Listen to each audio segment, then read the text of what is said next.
வணக்கம் madam, Surekha Suresh. Hello. வணக்கம் sir, சொல்லுங்கள். சார் சுரேஷுங்களா? சார் நான் இந்த மாதிரி கார்த்தி பேசுகிறேன் சார். ஓகே.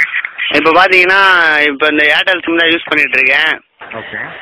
ஒரு 2 நாளாக பார்த்தீங்கன்னா கால் வர மாட்டேங்குது சார். என்ன பண்ணேன்னே தெரிய மாட்டேங்குது. மொபைல் ஏதோ பிரச்சனை போல இருக்குது. ஓகே. கால் வர மாட்டேங்குது.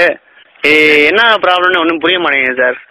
நீங்கள் எதுவும் வர கால்லாம் எங்கிட்ட மாற்றி விட்றீங்களா? சார் அந்த மாதிரிலாம் ஆப்ஷன் வராதுங்களா உங்களுக்கு? என்னது? அந்த மாதிரிலாம் வரது வாய்ப்பு இல்லைங்களா சார்? இல்லை ஏதோ யாரோ உள்ள இருந்து என்னமோ வேலை பண்ணுறேன். எனக்கு என்னன்னு புரிய மாட்டேங்குது எனக்கு. ஏன்னா பேசுறப்ப உங்கள் கால் வந்து மாற்றப்பட்டுள்ளது. ஐயா எவனா எனக்கு உள்ள என்னமோ எனக்கு ஏற்கனவே எங்கள் ஊரில் பிரச்சனை. யாரோ என் நம்பரை என்னமோ பண்ணுறாங்க. அது என்னன்னு புரிய மாட்டேங்குது. இதே நம்பருங்களா வேறு நம்பருங்களா? இந்த நம்பருக்கு தான். இந்த நம்பருக்கு வந்து கால் பண்ணால் கால் போக மாட்டீங்களா, வர மாட்டீங்களா சார்? அதாவது சார் நீங்கள் என்ன புரிஞ்சுக்க மாட்டீங்க. இல்லை எவன் தடுக்கிறேன் அந்த நம்பரை எவனோ தடுக்கிறாங்க. லைன் மேலே நின்று ஏதோ ப்ராப்ளம் பண்ணுறாங்க. என் மங்களி அப்படி தான் சொன்னேன். மாப்பிள்ள இந்த மாதிரி ஏதோ பிரச்சனை இருக்குடா, என்னன்னு கேளுடா மாப்பிள்ள. இல்லாட்டியும் இந்த மாதிரி அமுக்கி கேட்டேன்னா கண்டிப்பாக சொல்லுவாங்க, என்னன்னு கேட்டுரு அப்படின்னு. அது இப்போ அந்த எவனோ லைன் மேலே இருக்கேன் அந்த எவனை இறக்கி விடணும். என்னமோ பண்ணுறான். அது என்னன்னு சொல்லுங்க எனக்கு கரெக்டாக. சரி, இன்கமிங் வர மாட்டீங்களா உங்களுக்கு? இன்கமிங்னா சார் உங்களுக்கு எந்த இன்கமிங் வர மாட்டேங்குங்களா உங்களுக்கு? அதான் சார் இன்கமிங்ன்ற ஒருத்தர் இருக்கானா? Hello hello hello sir. Hello sir. இல்லை சார், இப்போ யாரோ இன்கமிங் என்னமோ இப்போ சொன்னீங்களே, என்னன்னு கேட்குறேன். அவன் தான் பிரச்சனை பண்ணுறானா? சார் வந்து அந்த இன்கமிங்ன்றவன் தான் பிரச்சனை பண்ணுறேன், அப்படி தானே? ஹலோ சார், உங்களுக்கு என்ன ப்ராப்ளம் தெரிஞ்சுக்கலாங்களா? இல்லை சார், நீ என்ன சொல்ல வரேன்னா இப்போ எனக்கு கால் வர மாட்டேங்குது. சரிங்க. எவனா வந்து பிரச்சனை பண்ணுறேன்னு என் பங்காளி சொன்னேன்ல. இப்போ எவன் இருக்கேன்னா இறக்கி விடுங்க. எவனோ லைனில் இருக்கான். லைனுங்களா? ஆமாம், லைன் இப்போ ஃபோன் வருமாம்ல, அந்த லைனில் எவனும் நிற்பானாம்ல.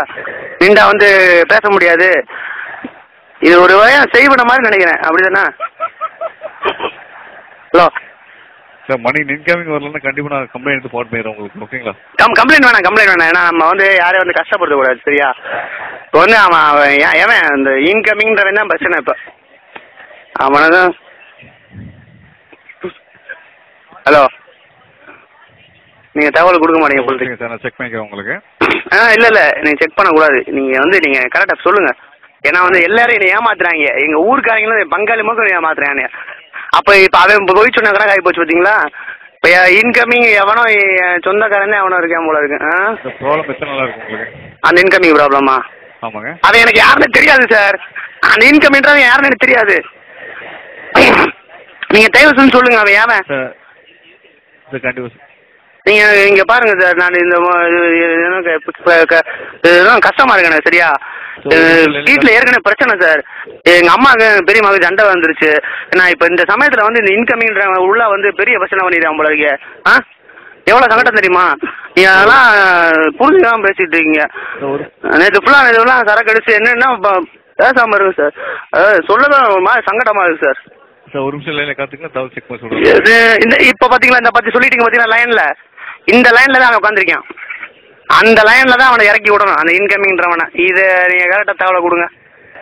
இப்போ நீங்களும் சொல்கிறீங்க, அப்போ நீங்களும் என்ன ஏமாத்துறீங்க, அப்படி தானே சார்? சுரேஷ் சார் தயவு செஞ்சு சொல்லுங்கள் சார். எனக்கு ரொம்ப பிரச்சனையாக இருக்குது சார். எதுனாலும் பரவாயில்ல சார், சும்மா சொல்லுங்கள் சார்.